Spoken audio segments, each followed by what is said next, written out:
Saya Pendeta HKBP Resort Parulian Litong Nihuta menyapa Bapak Ibu serta saudara-saudara sekalian dimanapun saat ini berada. Salam sejahtera bagi kita semua. Sebelum kita mendengar dan merenungkan firman Tuhan, marilah kita berdoa. Yang kami rindukan adalah firman Tuhan bertahta dan berkuasa di dalam hati kami. Berfirmanlah ya Tuhan. Amin. Firman Tuhan yang menjadi sumber kekuatan dan sukacita bagi kita dalam melaksanakan aktivitas kita satu hari ini, Rabu 22 Maret 2023, tertulis dalam kitab Ayub pasal 33 ayat 26. Demikian firman Tuhan. Ia berdosa kepada Allah, dan Allah berkenan menerimanya. Ia akan memandang wajahnya dengan bersorak-sorai, dan Allah mengembalikan kebenaran kepada manusia. Allah penuh belas kasih. Saudaraku yang terkasih dalam Kristus Yesus, Ayub seorang yang saleh dan hidup takut akan Tuhan. Dia mengalami penderitaan yang luar biasa. Keadaan ini melahirkan kesimpulan dari 3 orang sahabatnya, di mana ketiga orang sahabatnya itu mengaitkan antara dosa dan penderitaan. Mereka mengaitkan penderitaan Ayub dengan perbuatan dosa yang dilakukannya. Menurut Elihu, Ayub menolak tuduhan mereka dan mempersalahkan Allah yang sengaja memusuhi dia. Lebih lanjut, Elihu menyatakan pandangannya bahwa penderitaan merupakan salah satu cara Allah menyatakan diri dan kehendaknya kepada manusia. Melalui penderitaan yang bertubi-tubi, manusia disadarkan akan kefanaan dirinya dan ketergantungannya secara penuh akan Allah, sang sumber hidup tersebut. Akhirnya akan nyata bagi manusia bahwa Allah adalah kasih, seperti nats renungan ini, bahwa Allah mau menerima orang berdosa sehingga seseorang yang telah diampuni Allah dosa-dosanya akan bersorak-sorai dan dalam dirinya ada kebenaran yang bersumber dari Allah.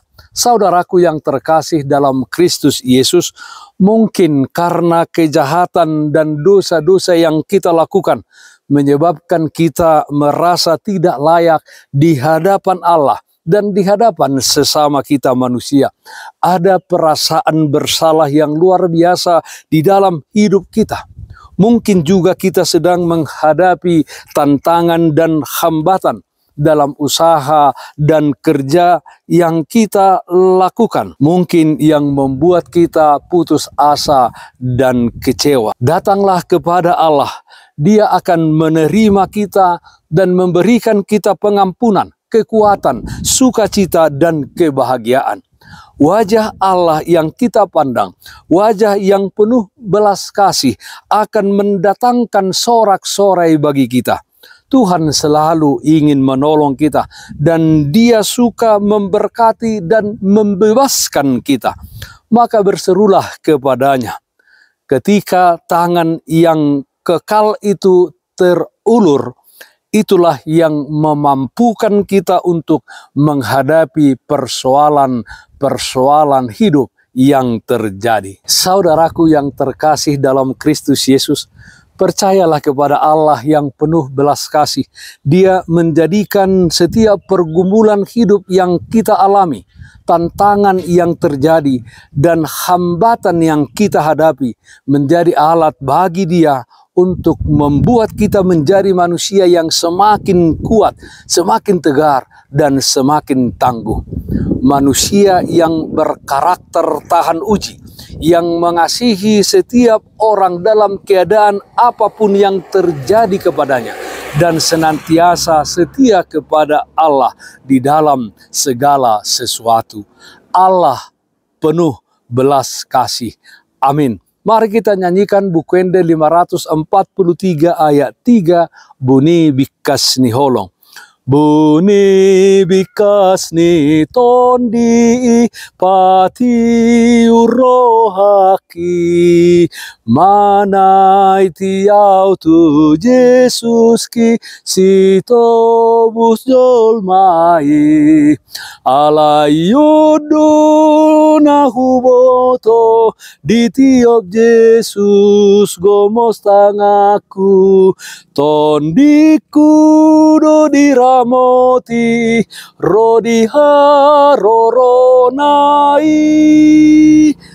Marilah kita berdoa. Ya Allah Bapa dalam surga, Allah yang baik, Allah yang kami sembah dalam nama anak-Mu Tuhan Yesus Kristus, terpujilah Engkau ya Tuhan yang menyertai dan memelihara kehidupan kami hari lepas hari. Ya Tuhan, ajar kami untuk senantiasa memahami bahwa Engkau adalah Allah yang penuh belas kasih di dalam kehidupan kami. Tidak satu detik pun Engkau meninggalkan kami. Engkau senantiasa bersama-sama dengan kami, menyertai kami, memberikan kekuatan dan kesabaran, ketabahan kepada kami. Ya Tuhan, kami berdoa, yang sakit dimanapun saat ini berada, Tuhan berikan kesembuhan. Yang berduka, Tuhan berikan penghiburan. Di dalam satu hari ini, kami serahkan segala aktivitas kami ke dalam tangan pengasihan-Mu. Dalam nama anak-Mu Tuhan Yesus Kristus kami berdoa, terpujilah nama-Mu. Amin. Kasih karunia Tuhan kita Yesus Kristus, kasih setia dari Allah Bapa, serta persekutuan Roh Kudus, itulah yang menyertai-Mu hari ini kekal sampai selama-lamanya. Amin. Bapak, Ibu, saudara-saudara yang terkasih, taatlah akan protokol kesehatan. Jagalah kesehatan jasmanimu, terlebih kesehatan rohanimu. Bersihkan hatimu, kasihi dan cintailah sesamamu. Tetaplah berdoa kepada Tuhan, sumber berkat dan anugerah di dalam kehidupanmu. Salam kasih Tuhan kita Yesus Kristus untuk saudaraku semua. Salam sehat, tetap semangat. Tuhan Yesus memberkati. Shalom.